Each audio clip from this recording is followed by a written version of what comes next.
And I should finish by about 10:15, correct? By quarter two, That's what I that's meant, possible, but I mean, 10:45. that's not a requirement. I meant 10:45, yes, thank you. Yeah.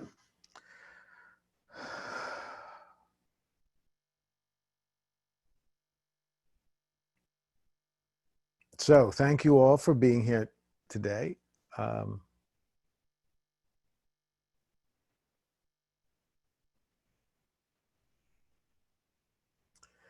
I don't remember when the last time I did a one meditation month was, but I'm pretty sure it was last year.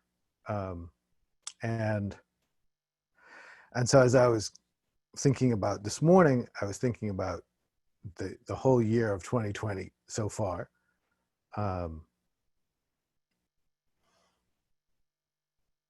For me, this year started while I was on retreat in Sri Lanka for 10 days.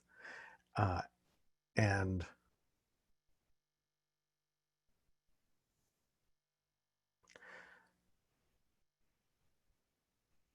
a friend who lives in Australia was on that retreat. And while the retreat was going on and before and after the retreat, of course, Australia was experiencing tremendous wildfires. And actually this friend of mine, her father lost his house, as he said, burned down flat as a tack. He was fine, by the way, and he's rebuilding. So amazing how human beings just spring back. But those wildfires were tremendous for months, and not only costing enormous amounts of damage and ecological damage and property damage, physical harm to people, but also killing countless animals, just an incalculable tragedy.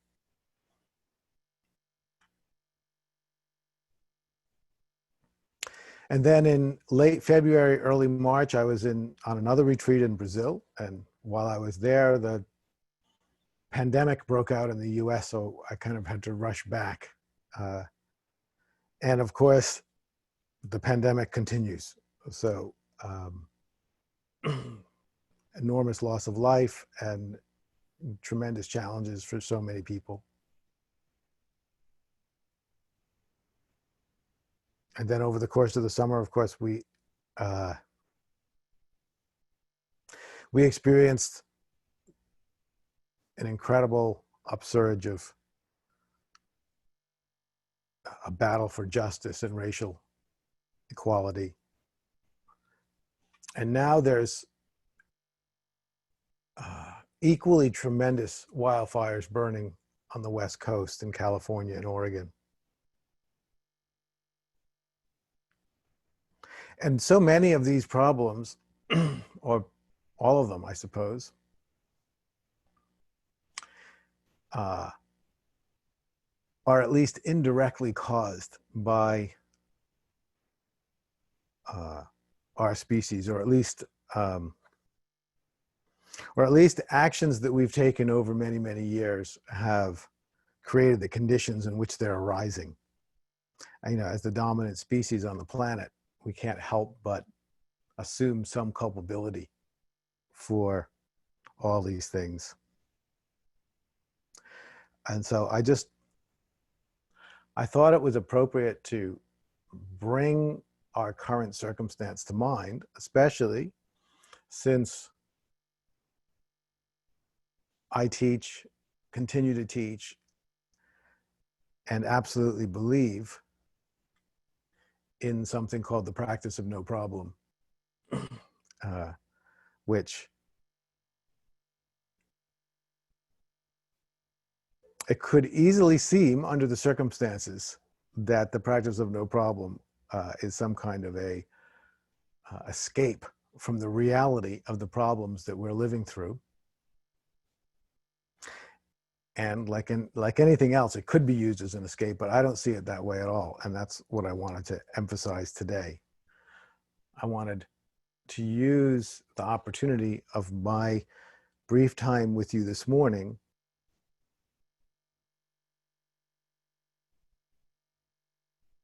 to allow you all to reflect on why you're doing a day retreat in the middle of a global pandemic, and on a planet that's literally burning, etc.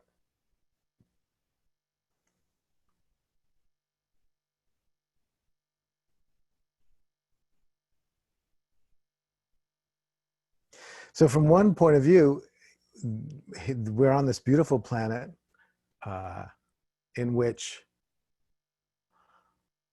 an incredible biosphere, an incredibly beautiful and complex ecological system has emerged and given rise to our species. And within our species, there has been the emergence of an extraordinary degree of sophisticated nervous system, an extraordinary degree of intelligence. And that's demonstrated by all the amazing things that human beings have managed to accomplish. There's no denying the magnificence of the gift of intelligence that we've been given.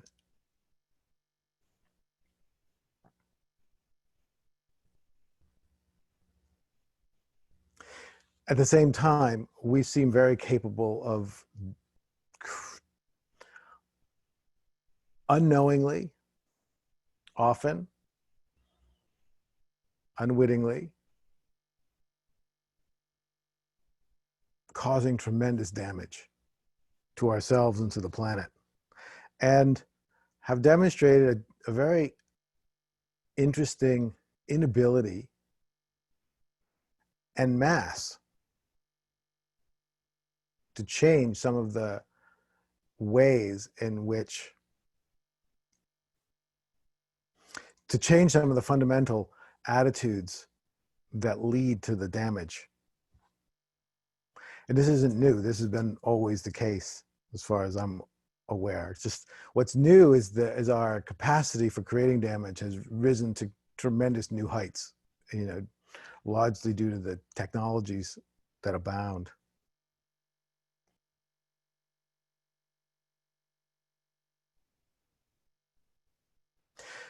So why do I continue to believe in the practice of no problem in spite of all of this?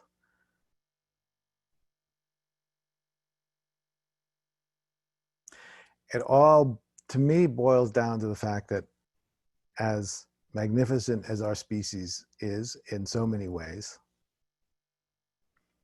I'm completely aware that there is a much higher form of energy and wisdom and love at the heart of this universe. That whatever is magnificent about our species is a small reflection of a much greater magnificence. Now, in traditional contexts, they would talk about God or divinity or the sacred. And I'm not opposed to such words, although I tend not to use them very much.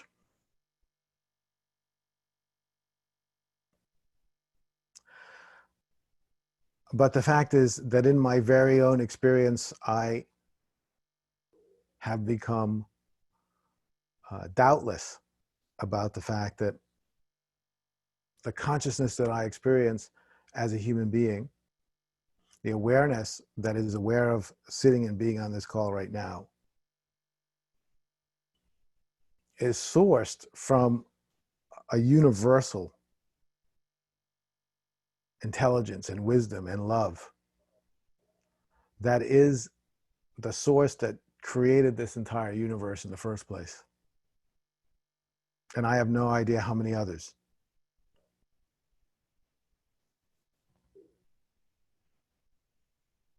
And that deeper source appears to want access to the world. It appears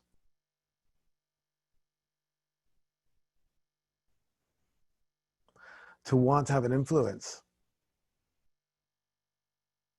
When you feel in your own heart a desire for liberation, when you feel in your own heart the reality of the much bigger potentials that exist inside you, and you feel a desire to rip yourself open and allow those into the world, that is not just your desire. The universe itself wants that. The universe itself wants to be unleashed, to have its true magnificence, able to freely influence the world.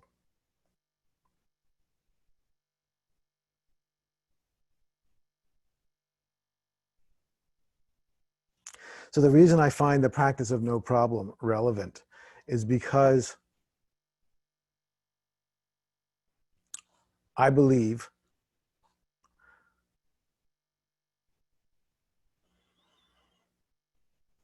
that the thing that blocks us from opening to these deeper potentials and acting as a vehicle for their release into the world is that we get caught up in the belief that there's something wrong. And the times we're living in right now are exactly a kind of perfect storm for generating the belief that something's wrong. And I would want to say, in spite of all the horrible things that are happening, nothing's wrong. In fact, it's probably all perfectly right, in the sense that it's all the inevitable and logical outcome of things that have come before. You know, it's just, this was what was going to happen, is in a sense. So the good news is that this doesn't have to be the end of the story, of course.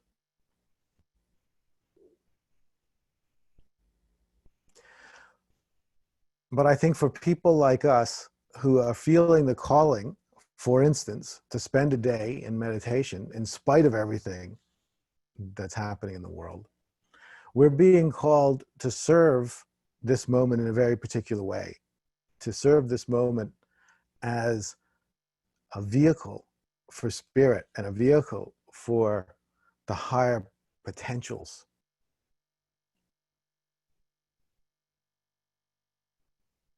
that exist in the cosmic heart and mind. It's not the only way to serve this moment. Lots of people are serving this moment in all kinds of absolutely essential ways, and all of the ways in which this moment needs our service should be honored and respected.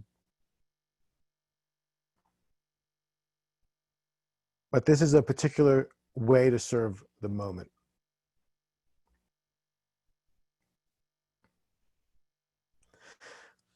So when I teach, I speak about spiritual freedom and creative illumination. And spiritual freedom essentially means liberating yourself from any sense that anything's wrong.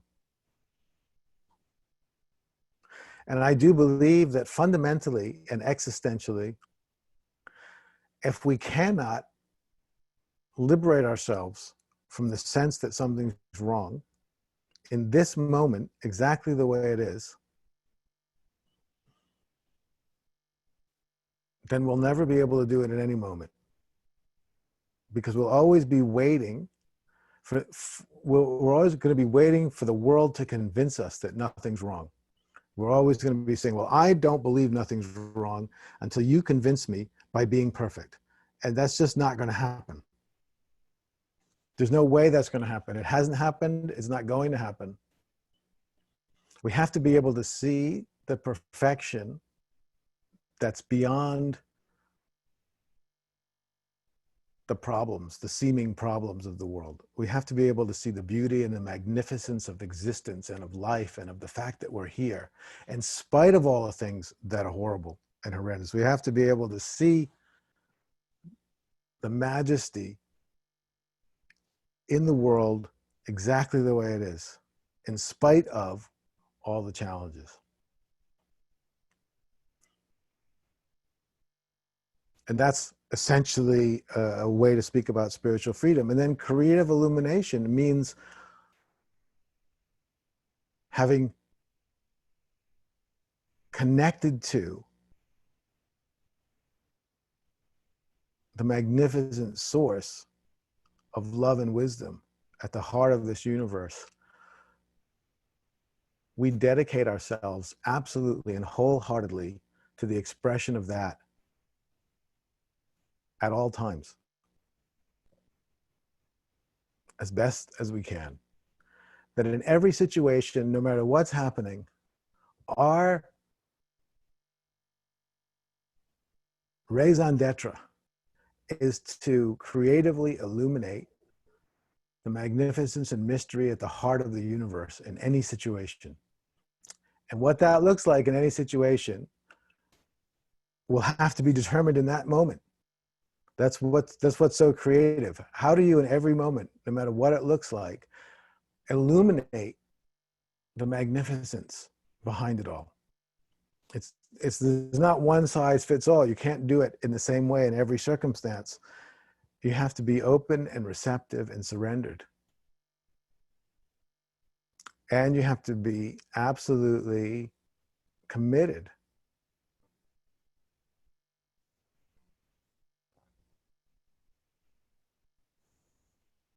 to being that kind of reflection. And the wonderful thing is, the very good news is, it's always possible in every moment. There's never a moment where divinity cannot be expressed. There are no such moments. There is always the possibility of expressing divinity in some form or another, if you can find it. The divine source is not excluded from any moment.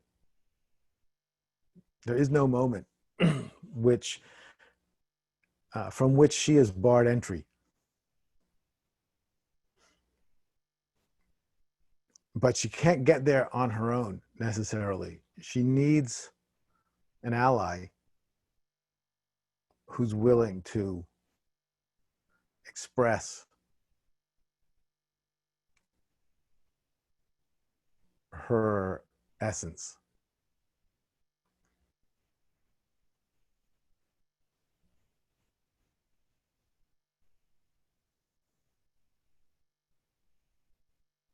And so in thinking about this gathering that happens every month and has for some time,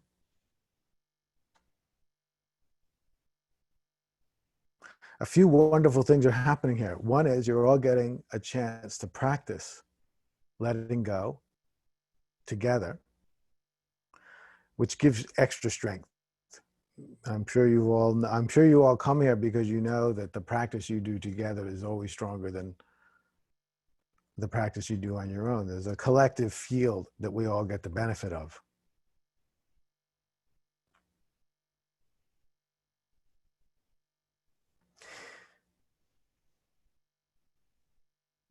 It's also true that the mere fact that you continue to gather every month is itself an expression of divinity. I was watching a short documentary this morning about a Tibetan nunnery somewhere in northern India.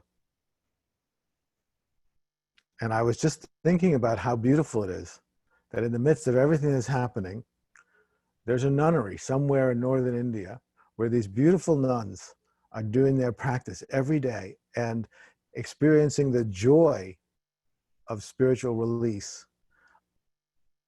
And even though most of the world will never know they're there or have any idea that they're doing it, I have no doubt that the fact that they're doing it and the fact that it's happening is part of what's holding the world together in these crazy times.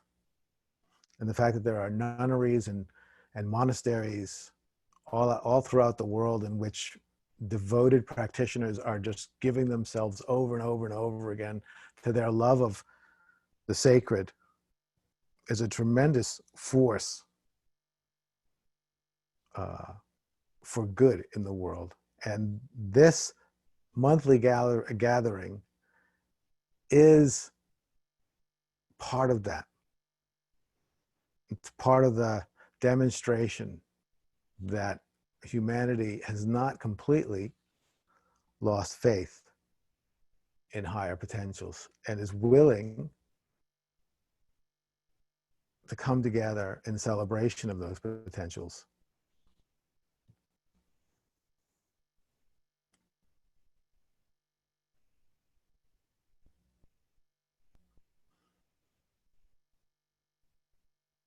So now I want to ask us just to sit quietly, close your eyes.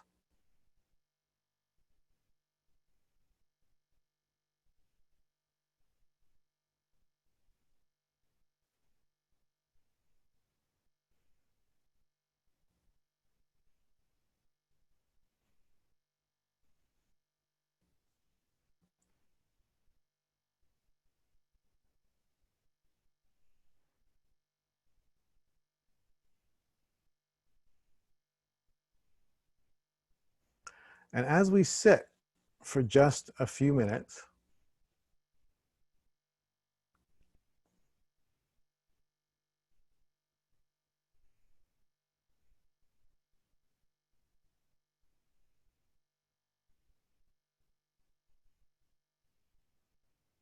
allow yourself to become everything that you want to see in the world.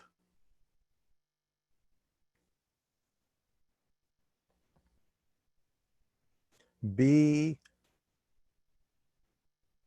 the antidote to the world's troubles.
Okay, thank you all very much.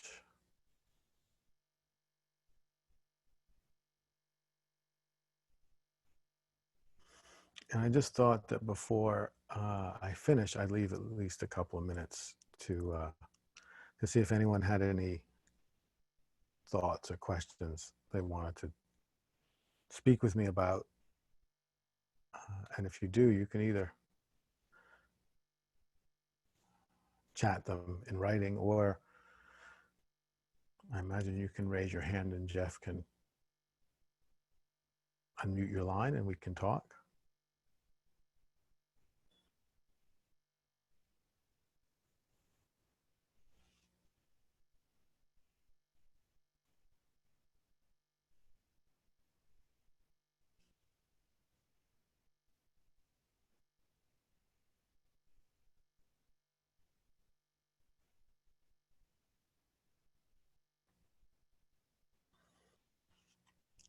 Jeff, I see Mary with her hand up.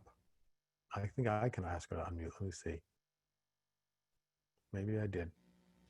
I believe you should be able to unmute her. Shit, it happened. Hello, Mary. Hi, I unmuted. Can you hear me? Yep, we hear you. Okay.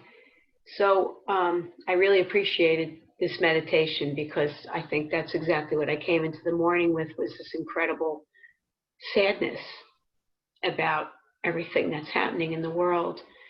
And I have reminders all throughout the day of the beauty, but I'm just having a tough time navigating the incredible sadness I feel. Mm-hmm. So thank you. Sure. You know, the sadness that we feel is also part of the beauty. You know, the fact that we have the capacity to feel as much as some, you know, and I know many of us feel very strongly the sense of sadness. And that's part of the beauty of being human, is that we can empathize in the way that we do. Because we're not just sad for our own challenges, we're sad for the challenges that so many people are facing. And I was feeling the same thing. I mean, we're all feeling this all the time right now. These are extraordinary times and extraordinarily challenging times for so many of us. So thank you so much for sharing that, Mary. Thank you.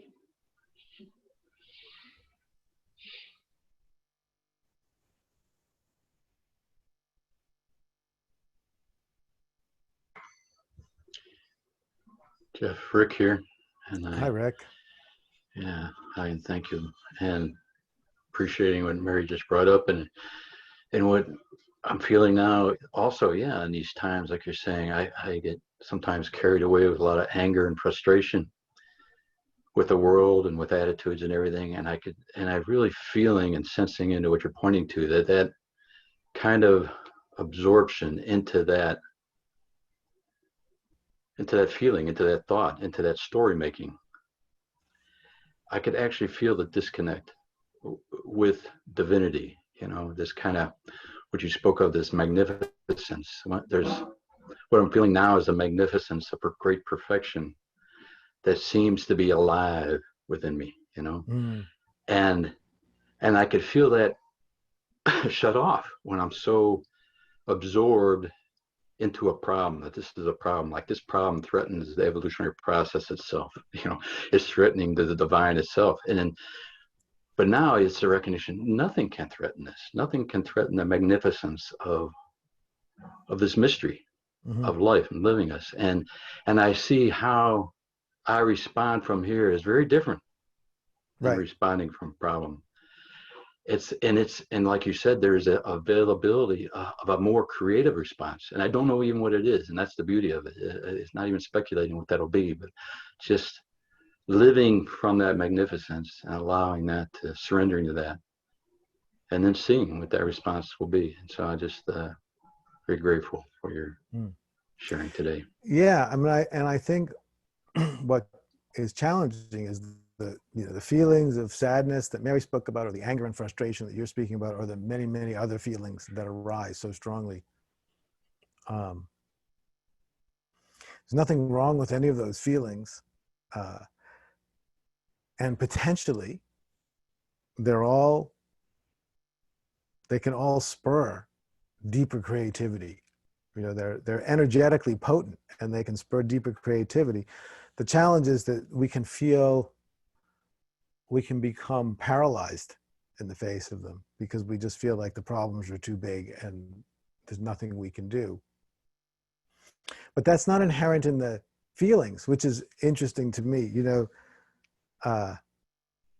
when you feel sad or you feel anger or you feel frustrated, those are all reflections of caring, right? That you only feel those things if you care. And so underneath all of those feelings, there's this deep care for life. And that's what you're feeling a reflection of that deeper care, which is the source's care, divinity's care for its own creation. You know, divinity cares for life the way a parent cares for a child. And, you know, children sometimes hurt themselves, but we care, we don't want them to. And a big part of good parenting is being very creative. Because, you know, you have to be very creative to help growth.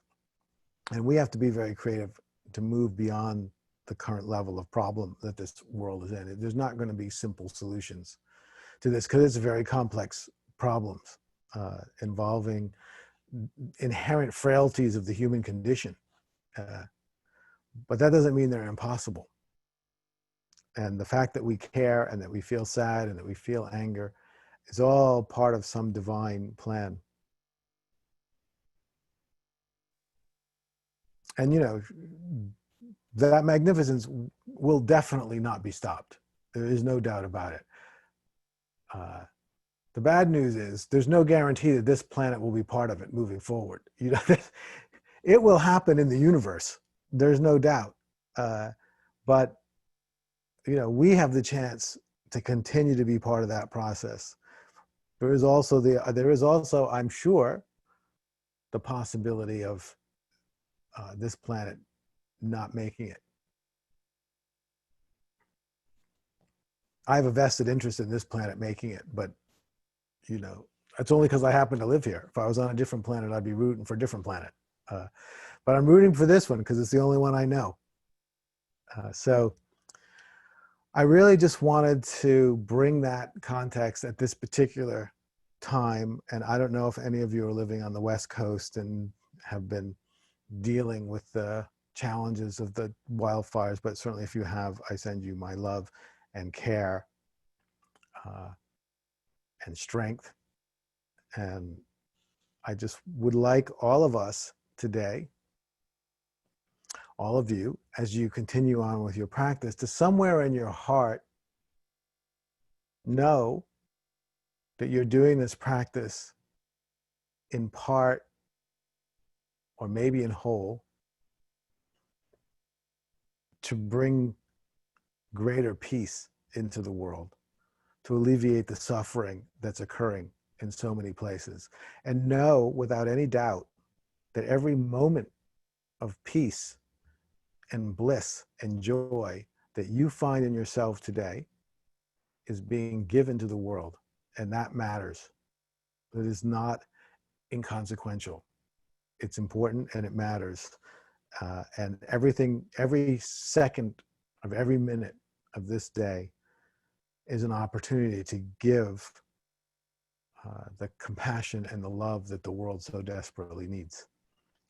So with that, Jeff, I want to thank you for inviting me to be on, and I want to wish everyone a fantastic rest of your day today.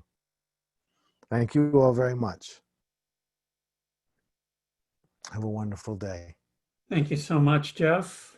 And we'll go ahead and take a break and we'll regather at the top of the hour for those of you who are going to continue to